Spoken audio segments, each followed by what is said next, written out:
안녕하십니까. 틱장이 완치된다. 부재 ADHD 근본 치료 한의학 박사, 현 동국대 한의학과대학 외래 교수 김성철입니다. 자, 그러면 목차를 보도록 하겠습니다. 이건 뭐 제 소개입니다. 우리가 2003년까지는 틱장애를 치료한 한의원이 우리 성모의 한의원이 유일했기 때문에 우리 많은 임상 경험을 통해서 이 아이가 열체질인지, 그 다음 냉체질인지, 어떤 한약을 복용하면 나을 수 있는지, 얼마나 복용하면 나을 수 있는지, 그리고 앞으로 사춘기 때 예후는 어떨지까지 미리 알 수 있는 단계가 되었습니다. 한 10만 건 정도 처방을 쓰면서 뭐 더 잘하게 되었습니다. 당연히. 자, 그리고 틱장이 완치된다. 뭐 대부분 완치되고 있기 때문에 완치된다라는 자극적인 표현을 써봤습니다. 너무 걱정하지 않으셔도 됩니다. 자, 틱장의 원인. 자, 2번 보십시오. 틱장의 원인. 이 주로 소아청소년들이 걸리는데 우리 성인들은 성장이 다 끝났지 않습니까? 그래서 소아청소년들은 성장을 한참 하고 있는 시기입니다. 그래서 이게 어떤 의미냐면은 성장을 하고 나면은 우리 얼굴이 이렇게 건조해집니다. 혈색이 없는 거예요. 그러니까 우리 자라는 시기 동안 많은 혈액을 필요로 합니다. 성장하는 동안. 쉽게 말하면 허열, 인체 상부에 허열이 많이 발생해요. 눈이 건조하거나 코가 건조하거나 입마름이나. 그래서 허열이 발생하면은 많이 나타나더라. 두 번째는 소아청소년들은 과도한 스트레스에 민감한 시기입니다. 학원이나 학업에 대한 스트레스나 또는 사춘기 때 우리 어떤 주변 환경이나 주변 사람들과의 또 스트레스가 많이 겹치고, 그 다음 부모와의 또 갈등이 있는 애들도 많이 있어요. 근데 이런 스트레스가 있다고 다 틱이 있는 건 아닙니다. 다시 말하면은 특징이 좀 잘 놀라거나 좀 우리 스트레스에 좀 민감한 애들이 있어요. 겁이 많거나 그런 인자에 있는 애들이 거기다 스트레스가 겹치니까 심장이 더 빨리 뛰겠죠. 심장이 더 빨리 뛰면은 입만 마른 게 아니라 우리 코 안도 건조하고 눈도 건조하게 됩니다. 건조하게 되면은 깜빡거리거나 실룩실룩하게 되는 거예요. 그러니까 깜빡거리거나 실룩실룩하게 되거나 하게 되는 거는 우리의 답답함을 해소하는 겁니다. 그러니까 치료라는 거는 단순히 뭐 도파민을 차단하는 향정인성 의약품을 복용하는 것은 어떤 작은 관점이고, 치료라는 거는 우리 심장을 안정시켜주고 우리 얼굴에 충분한 수분 공급을 시켜주는 물질을 복용해서 혈색이 좋아진다면은 스트레스가 나타난다고 해서 화가 좀 생긴다고 해서 틱 증상이 발생하지 않게 됩니다. 그리고 이제 틱 종류, 음성틱, 운동틱, 또래장애 있는데, 뭐 또래장애는 이 틱이 잘 낫지 않고 복합되는 상황을 말하는데 뭐 중요하지 않습니다. 어차피 좀 더 난치성으로 가고 있다라는 분류일 뿐입니다. 문제는 이제 음성틱이에요. 음성틱이 이제 우리 10세 전후에 시작했는데 우리 사춘기 되면은 변성기 오지 않습니까? 남자애들. 그 말은 뭔가 소리가 변성기 때 더 커질 수 있구나를 전제를 합니다. 그래서 10세 전후에 주로 위에서부터 틱 증상이 내려온 경향이 있습니다. 눈 깜빡거리는 게, 코 실룩거리거나 얼굴 뭐 찡그리거나 머리 떨거나, 그 다음에 코 실룩거리거나 하는 거, 그 다음 어깨, 그 다음 엉덩이, 뭐 그 다음 발 뭐 붕붕 뛰는 거, 팔 세게 치는 거. 그래서 이게 또래수로 진행되는데 그 중에 가장 문제되는 거는 소리가 커져요. 소리가 얼만큼 커지냐면은, 예전에 우리 대구병원에 있을 때 1층에 환자가 나타나면은 우리 5층에 있었습니다. 병원이 5층에 이미 그 소리가 들려요.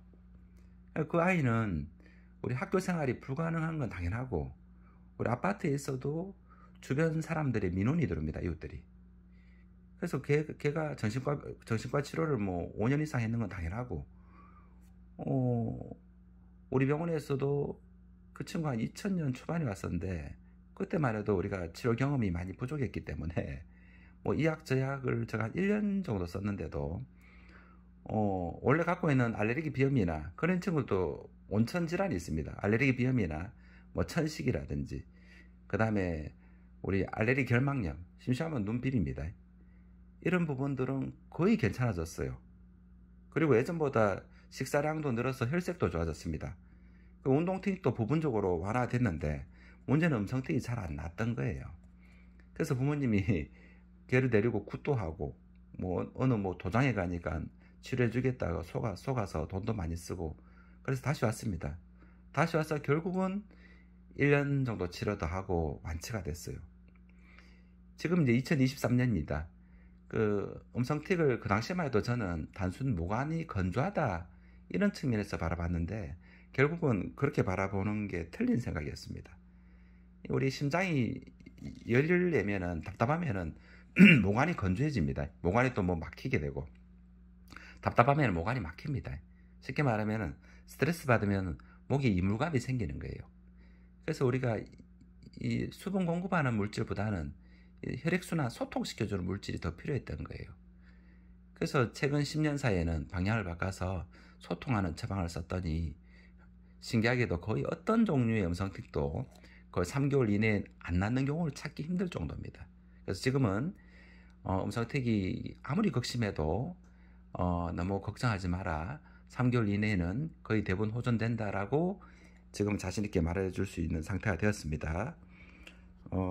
틱장의 특징은 그다음 속장의 사용약적 치료 쭉 있습니다. 뇌에 분비되는 도파민 과잉이라는 생각으로 도파민 차단제를 사용하고 있는데 많은 아이들이 이런 치료에도 불구하고 고통을 받고 있습니다. 그래서 잘 낫지 않는 우리 병원 치료로 잘 낫지 않는 틱장의 아이들은 몸의 문제이므로 빠른 우리 방향 전환이 필요합니다. 그 다음에 이제 우리 ADHD입니다. ADHD에 대한 설명이 있고 그 다음에 틱장의 ADHD 근본 치료 여기 보면은 1번에 틱장의 ADHD에 대한 공통된 치료 공통된 게 있습니다. 1번 마르고 혈색이 없는 아이들 이게 보통 좀 냉증입니다. 자녀분 얼굴을 봤을 때 좀 마르고 혈색이 없는 경우는 대부분 비위도 허약하고 우리 비염 등 알레르기 질환이 많이 있는 애들이 많아요. 그리고 예민하고 두 번째 체격이 크고 열이 많은 아이들 틱장의 ADHD 아이들 중에 거의 70%는 좀 마르고 혈색이 없는 아이들이 많고 한 30% 정도는 체격이 크고 얼굴도 붉고 열이 많습니다. 보면 이렇게 땀도 많이 흘리고 숨소리도 거칠고 코가 막히거나 축농증 증상도 많이 있습니다. 그런 친구들은 우리 1번과 2번은 처방이 완전 반대입니다. 우리 경험이 없을 때는 우리 1번 약으로 잘 나은 애들도 2번도 막 주고 했었습니다. 대부분 실패했었어요. 그래서 지금은 우리 얼굴이나 진맥을 하면은 거의 이제 1번인지 아니면 체열이 높은 2번인지를 명확히 알 수 있고 약간 애매한 경우 마른데도 체열이 높은 애들도 있습니다. 또는 덩치가 큰데도 소화기가 약한 애들도 있어요. 그런 경우는 이제 정확한 진단과 좀 경험이 필요합니다. 처방에 대한 경험이. 그 다음에 이제 호흡기 질환을 동반한 틱장애 ADHD, 그 다음 수면장애를 동반한 틱장애, 그 다음 소화장애를 동반한 틱장애 ADHD, 야뇨증을 동반한 틱장애 ADHD. 틱장애 ADHD를 뇌에 분비되는 도파민의 변화만으로 바라보는 게 아니고 우리는 방향을 바꿔서 몸 안의 문제를 봅니다. 몸 안에. 그래서 우리가 얼굴에 있는 체액을 쉽게 말하면 우리 얼굴을 더 건조하게 하는 눈을 건조하게 하고 코를 건조하게 하고 입을 마르게 하고 더 건조하게 하는 이 오장육부의 문제를 해결하는 것, 몸의 문제를 해결하는 것에 치료의 포인트를 둡니다. 그래서 틱장애와 비염을, 틱장애와 소화불량, 틱장애와 수면장애를 해결하지 않으면 그런 치료가 안 됩니다. 그래서 결국은 틱장애나 ADHD가 완치된다라는 거는 이제 이렇게 이야기해요. 원장님, 우리 애가 비염 천식으로 올해 1년 동안 소아과 이비인후과를 간 적이 없습니다. 원장님 처방만으로 잘 지냈습니다. 이야기는 반드시 합니다. 그 다음 수면장애, 이 아이가 깊은 잠을 못 자거나 잠들기 힘들거나 꿈 많이 꾸는 증상을 반드시 개선해야 됩니다. 이 개선되면 뭐가 됩니까? 혈색이 좋아져서 틱도 개선되고 또 혈색이 좋아지니까 뇌발달도 되고 혈색이 좋아지니까 성장 호르몬이 나오게 됩니다. 그러니까 소화장애를 동반한다. 우리 면역계의 거의 70% 이상은 장입니다. 장이 좋아져야 체력이 좋아지는 거예요. 다르게 말하면 소화가 안 되면 하루 종일 눕게 됩니다. 피곤해지고 자꾸 들어 누워요. 우리 한약에서 비주사말이라는 거, 비장이 사지말단을 관장한다는 말은 어려운 게 아니에요. 뭔가를 복용하고 장에서 소화흡수를 못하면은 팔다리, 얼굴에 있는 피들이 소화하는 데 가기 때문에 얼굴 혈색도 안 좋아지고 팔다리도 힘듭니다. 팔다리 증상도 더 심해지고. 그래서 이제 틱장애 ADHD가 있는 우리 가정에는, 아이들이 있는 가정에는 반드시 가공식품이라든지 밀가루 음식, 튀김같이 소화하는 데 시간이 많이 걸리는 음식들은 지양해야 됩니다. 왜냐하면 소화가 안 되면 그만큼 팔다리, 얼굴의 틱 증상이 더 심하게 되는 거예요. 이 안효증도 그렇습니다. 예를 따라 방광이 약한 애들은 소변이 자꾸 셉니다. 샌다고 표현할게요. 우리 정상적인 우리 몸 안에 체액이 세면은 우리 얼굴이 아무래도 더 건조하게 됩니다. 우리가. 그래서 반드시 안효증을 같이 고쳐줍니다. 참고로 어떤 종류의 안효증도 6개월을 넘기지 않습니다. 예외로 한 10%, 15% 정도 아이들이 6개월 이상 가는 경우도 있는데, 그런 경우 애들만 한두 달 더 복용할 뿐이지, 어떤 종류의 안효증, 더 심한 애들은 변도 같이 나오는 애들도 있습니다. 유분증이라고. 그런 경우도 치료가 그렇게 어렵지 않았습니다. 그래서 결국은 틱장애 ADHD라는 거는 어떤 뇌에 분비되는 어떤 뇌질환, 호르몬 질환이 아니고 우리 몸에서 보내는 신호입니다. 마치 오래 써 있으면 몸이 떨리는 것처럼. 쉬어라는 신호죠, 우리가. 우리 몸이 떨리거나 하는 어떤 근육 이상 반응은 아프다만 있는 게 아니고 떨림이든 어떤 소리든 뭔가 우리 근육이나 조직에서 어떤 혈액을 요구하거나 또는 혈액순환이 안 된다는 것의 신호입니다. 그래서 쉬게 해주고 충분한 휴식을 취해주는 거, 그 다음에 음식물을 인스턴트 음식 줄이는 거, 그 다음 흥분성 유발할 수 있는 게임 같은 거 줄여주는 거, 이건 뭐 많이 하시니까 이제 기본 같은 겁니다. 그 다음에 치료 기간은 우리가 이제 아무래도 비용 문제가 제일 컸어요. 근데 우리가 평균을 내보니까 보통 일반적인 운동틱, 뭐 복합틱 포함해서 거의 3개월 이내에 안 좋아진 애들은 없습니다. 다만 앞으로도 성장기가 남아있기 때문에 성장기하고 우리 2차 성징으로 심장이 한 번 더 흥분해야 되지 않습니까? 이런 흥분시가 남아있기 때문에 그때 또 많이 심해지는 경우가 있어요. 그래서 증상이 없어졌다라고 방치하면 안 돼요. 그러니까 좋아진 상태가 유지되는 게 굉장히 중요합니다. 이렇게 설명을 많이 해드리고, 우리 본원에서는 우리 틱장애로 한 1년 정도 다닌 경우가 제일 많고, 음성틱은 1년보다 좀 더 다닌 경우가 제일 많습니다. 그렇게 하시면 되고, 최소한 복용하는 거는 적어도 이 틱 증상이 나아질 수 있는 물질은 찾아야 됩니다. 한 달을 복용하든 두 달을 복용하든 나아지는 약을 찾게 되면은 더 이상 또 피곤하면 또 발생할 거 아니에요. 피곤하거나 스트레스 받으면은 인체가 보내는 신호이기 때문에. 그러면 적어도 그때 전화로 이제 주문합니다. 전에 우리 형편이 좀 부담이 돼서 한 달, 두 달밖에 못 먹었는데 그 약지 주세요. 이렇게 이야기합니다. 그 약이 대부분 그 친구 인생 약이 되고, 몇 년이 지나서 오면은 그동안 그 아이가 성장을 했기 때문에 그 처방을 쓰면은 잘 더딘 경우가 있습니다. 낫는 게.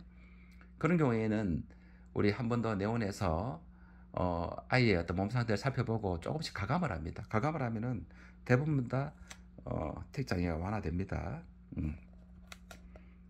그리고 최근에 이제 우리 성인들 30대 후반과 40대 초반 두 케이스가 있었는데, 30대 후반은 어머님이 오셨어요. 그 자녀분하고 그 증권사 직원이었는데, 당장 두 달 후에 이제 결혼을 해야 되는데 몸을 막 떠는 거예요. 어깨도 떨고 팔도 뭐 심하게 떨고 얼굴도 실룩실룩거리고.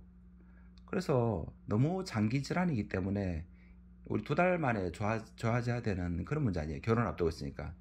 근데 신기하게도 결혼식을 무사히 치렀다고 인사를 받았습니다. 어머님한테.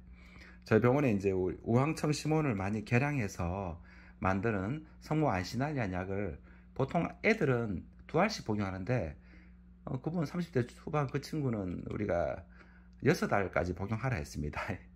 그렇게 했고, 약을 하루 3번 먹는데 3번 이상 복용하라. 불안할 때마다 물처럼 복용하라. 이렇게 시켰습니다. 그래서 그랬더니 인사를 받았고, 또 한 케이스는 일본에 있는 우리 뭐 신경과 의사였습니다.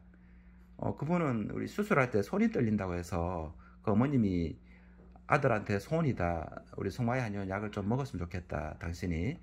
그래서 약을 보내줬는데 2달을 복용하고 수술할 때 훨씬 덜 떨린다고 이야기했고 그 성인분은 비염이 굉장히 극심했습니다. 비염 치료를 따로 해드렸어요. 약물 복용 후에 비염도 많이 나았다고 또 인사를 받았습니다.